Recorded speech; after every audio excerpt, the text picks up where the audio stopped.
Well, that was dreadful. And set the meme. Hi guys, welcome back to On the Fence. Liverpool just been beaten 3-0 by Barcelona in the Champions League semi-final. Massive game, massive occasion. Everyone's talking about this game because you've got a combined 10 Champions Leagues between these two teams. The real European pedigree teams in this tie, considering you've got Ajax and Tottenham in the other one. Ajax pretty steep in history too, but Tottenham not really. Not that it matters. They played yesterday, we play today. We took centre stage and we blew it, to be honest. We had a few chances in the first half. We started quite well. Barca had one chance and then we started going through the motions. Not necessarily going through the motions, I mean stepping through the gears. And we starting to, pick the ball up, starting to, go 5 yards further forward with the ball each time, each attack and stuff like that. And we started putting Barcelona under a bit of pressure. And we had chances, Salah had one. Mane had a couple, with little half chances, balls into the box and stuff like that, and we were getting over the top of them, and in behind Barcelona's back line. And unfortunately, we just didn't take them chances. And to be fair, on the night, I said this to my mates in the group chat, and they're Everton fans, so they're loving it. But I said, this isn't a mid-table Premier League team or even a top 6 Premier League team. You can miss chances and, their heads might drop and, you might get a couple more chances to maybe put them away. But when you miss 2, 3, 4 chances against Barcelona, they will kill you for it, and they did. To be fair, Lionel Messi is just an absolutely world class player. He's on another stratosphere. We've been in the cold for so many years, just watching him from a distance, and it was really good to see him, play. Head to head with us and see how he plays against our players and how our players play against theirs and stuff like that. Look at ter Stegen and stuff like that. These players who are always built up to be the best and stuff like that. And at times you only really when you're watching from the outside, you'd only look at the headlines of things. You watch Messi get hat tricks nearly week in week out and stuff like that.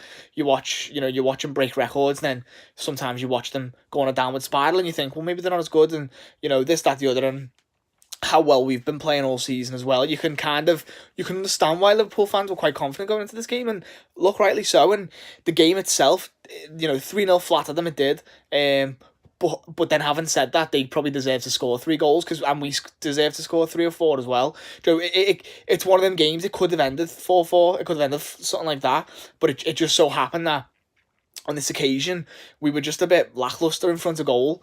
And I think Klopp was a bit too reactionary with the subs, or not reactionary enough, really. At 1-0 down, maybe he should bring Firmino on then. But he doesn't. He waits, and then it's 2-0, and then we bring Firmino on. And once Messi gets that goal, he wants another then, doesn't he? And that free kick is absolutely sublime. Alisson maybe could have got a hand to it if he'd have maybe dived a bit, but look, you're talking massively small margins, and it's placed right where you're not getting to. You know what I mean? Alisson is not getting to that ball. He could have 100 goes that in training, and he will never ever get near that. If Messi puts it right on the money every single time, which he tends to do. So yeah, that made it 3-0, and then we brought Origi on, and I think Origi might have been a better option to bring on again, 2-0 down, sorry. And the worst mistake, I'm not going to go too hard on Klopp, of course, but the worst mistake that Klopp made in this game was by starting Gomez over Trent. I understood why he did it, and when I seen Gomez was in the team sheet, I was quite happy. Because I was kind of thinking that myself, Trent might get overexposed by Suarez, Messi, Alba, Vidal, stuff like that. But in this game, it actually, although Gomez defended quite solidly, our attack was stifled because of it. I think we changed. I think we changed the system too much for this game, that it kind of it went the other way with us. And once Keita went off, which I think was a big blow for us, because we were doing well with him in the team, and he was very dynamic, getting forward, getting back, linking the play in between, and he was one of the reasons why we had a few chances. He goes off through a contact injury, I think his groin or something, whatever he's done. I hope he's not out for the rest of the season, but only 3, potentially 4 games left, but at the minute only 3 games left of the season in all competitions. And if he's tore his groin, then he's fucked. He's out. If he's pulled his groin, he might miss 2 games or something like that. So you don't want to see it, and it did counteract our tactic, and we had to change a little bit. Nothing to do with Henderson coming on, but he's just not Keita. So Kate has been on fire lately, so it was a big blow and stuff like that. But going back to the Gomez thing, it's not Gomez's fault. It's not even Klopp's fault because, again, I understood why he did it, and it was just the wrong option. I think in hindsight, and hindsight's a great thing because you can look back and go, yeah, well that was wrong, well that was wrong, yeah, but you didn't know that in the first place, and I didn't either. And like I said, I thought Gomez was the right option at first, and then seeing the fact, thinking about the fact that he hasn't played 90 minutes for nearly a year, I thought to myself, if you're gonna start Gomez at the Nou Camp, you probably could have even brought Oxlade-Chamberlain along and put him on the bench, and give him a 20-minute run out when we were 2-0 down, get him on the ball, get him playing balls and behind the lines and stuff like that, getting Mane and Salah through and stuff, because we were doing a lot of that in the first half. And to be honest, I really want to see Oxlade-Chamberlain start. If Kate is going to be out, I want to see Oxlade-Chamberlain start at Anfield next week on Tuesday.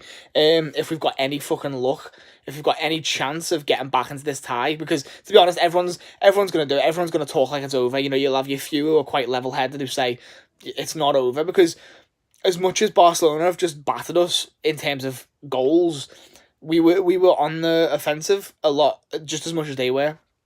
And I don't think 3-0 was a fair reflection, but when you've got Messi playing at the level he plays, another thing I said to my mate is that, it to me, it shows a bit of respect that Messi steps up when it really matters against the big sides. When his side's under the cosh against the best teams in the world, the best teams in Europe, Messi steps up and he does something extraordinary. And he's done it again today. And to me, that just proves that, we are up there. And not that I didn't need any sort of, anything else to prove that. I knew that. I watch Liverpool week in, week out. I watch football quite a lot, and I know that we are good enough to be in the conversation of one of the best teams in the world. I do know that. Other fans will tell you differently, but that's not up to them, is it really? It's not up to me either. It's just a fact of life. Liverpool are up there, and Messi and Barcelona have just stepped it up to that next level when they really had to, and they did have to because we did cause them problems. But like I said, missing so many chances killed us in the end. It did, and we've got to be more fruitful in front of goal. The one where Henderson plays that brilliant ball to Mane in the first half, right in behind the back line, and Mane, any other game he's scoring that goal. He's tapping into the net, and it's them little fine margins that kill you right at the end of the Champions League. And it happened last year against Real Madrid at the final. It's happening this year at the minute against Borussia Dortmund. I was going to say Barcelona in the Champions League semi-final. Take nothing away from the fact that we've got this far again, considering what we did last season, but I keep talking myself into a point where it sounds as if I'm already putting us out of the Champions League. I'm not. Next week, Anfield under the lights, it's going to be mad. Whatever happens, no matter what happens, one way or another, Anfield is going to be booming. It's going to be a mad game. It's going to be crazy. You could see it being 3-4-0 to Liverpool. You could see it being 6-6. You could see it being a 0-0. It could be anything. I'm hoping for the former rather than the two latters. That Liverpool maybe win 4-0. And just twat them everywhere and just do the impossible, because that's what Liverpool do in Europe, usually anyway. So let's hope for a bit of that. Let's hope for a bit of that. Let's hope for a bit of a shine at the end of the season. And maybe also let's hope that City see this result and go, ha, Liverpool are dickheads, and they take their eye off the ball and they lose against Leicester, Brendan Rodgers Leicester, with such great character and such beautiful human beings. Let's hope they can do a job at Manchester City the weekend and we can beat Rafa Benitez's Newcastle. After this result in the Champions League, I understand it's hard to take, and it's no one's fault. You've just come up against a better team. A team that have been in the Champions League for longer, a team that have been at the top level for longer. Their players are more mature. Their players are used to winning trophies week in, season in, season out. They're used to being at this stage of the competition nearly every year, and we're not, and that's okay. Like, we will be, maybe in 3, 4, 5 years, we will be like Barcelona in terms of getting to this stage every single season, and we can just use that experience against other teams. Towards the end of seasons, and look, it's a good barometer of looking at what Barcelona are and that's what we want to be. And look, if we get knocked out, then fair fucks, because Barcelona were absolutely fantastic this game, and if they do a job at Anfield, then they've deserved to go through. At the minute, for the chances we missed and the bad defending that we showed at times, letting players run off us and stuff like that, and either not stepping up or not dropping with them and just going with the run. For all that, you know, at the minute we deserve to go out, but if we can pull something out of our asses at Anfield, then it'll swing the other way, won't it? Because that's just how football works. You know, sometimes you don't get what you deserve, sometimes you get more than you deserve. Yeah, it is what it is. Messi is fucking phenomenal. Not that I needed to tell anybody. Everyone knows. Everyone's gonna be searching for that goal tonight, and rightly so. Messi, you know, fair play, mate. It's an absolutely brilliant goal. And I'm sick of the fact that it's against us, but it's one of the best goals I've ever seen. It's scored against us, to be honest. And people might say it's an overreaction, but it's right in the top corner. Alisson's hand, he's not getting to it. Like, I can't stress enough that he's not getting to that ball.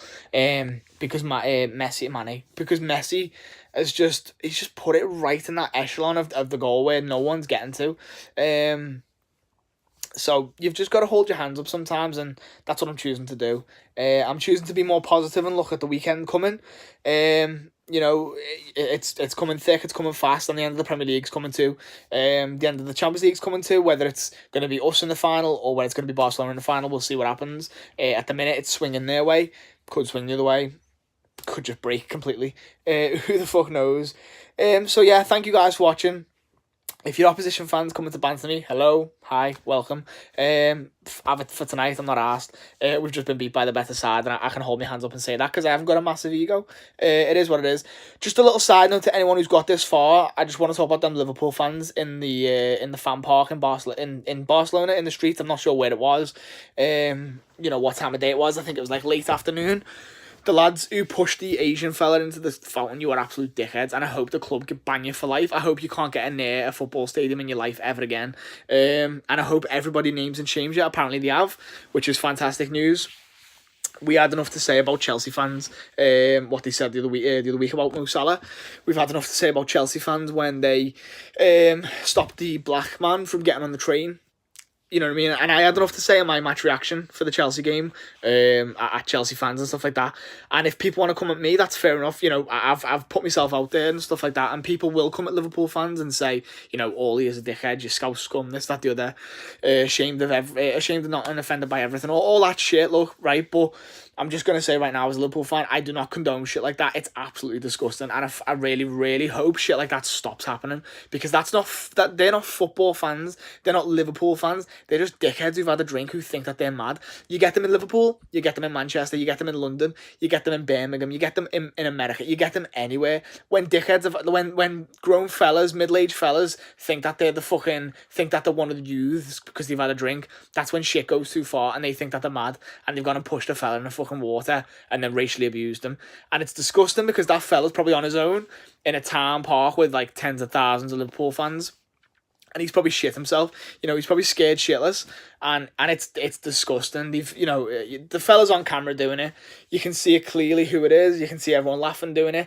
And, you know, not being funny. I know I can't say nothing, but look at the fucking state. The ones who are laughing at it. And the one who does it. Like, look at the state he used. Just shut the fuck up.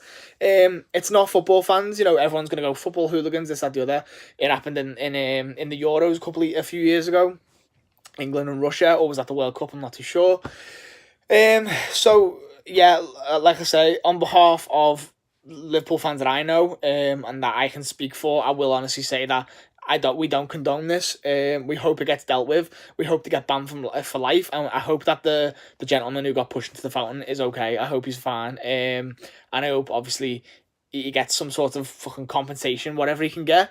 But the main topic is, I just want people to know that that's not all Liverpool fans.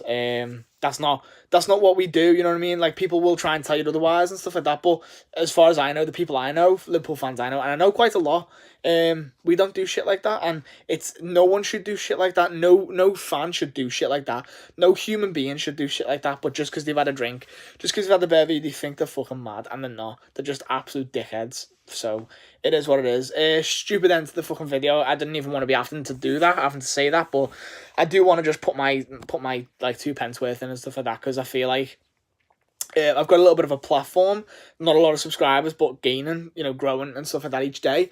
And I don't want negative messages to be like flowing around the internet and stuff, because too many do, you know, too many people are negative on Twitter, too many people are negative on Instagram, on Facebook, on YouTube and stuff like that, and I don't want that to be the case. I want people to be transparent and people to have less of an ego and say, look, when something's wrong, tell someone. You know, just because it's Liverpool fans, that doesn't mean I'm going to stand up and go, oh no, oh, we don't do, no, that's not, no, we didn't do that, oh no, yeah. Liverpool fans, it was a couple of Liverpool fans and the knobheads, and I hope they get banned for life, and I'm sorry that happened. I didn't do it. I'm sorry that you know, them dickheads that felt it was acceptable to push someone in the fountain and racially abuse them. So it is what it is. Thank you guys for watching. Like I said, shit ends the video. Let's see what happens next week, the weekend as well. In terms of football, I've been on the fence. Thank you for watching. Take care. I've done that too many times, and don't forget that was fucking dreadful, that game. 3-0 Barcelona. See you later.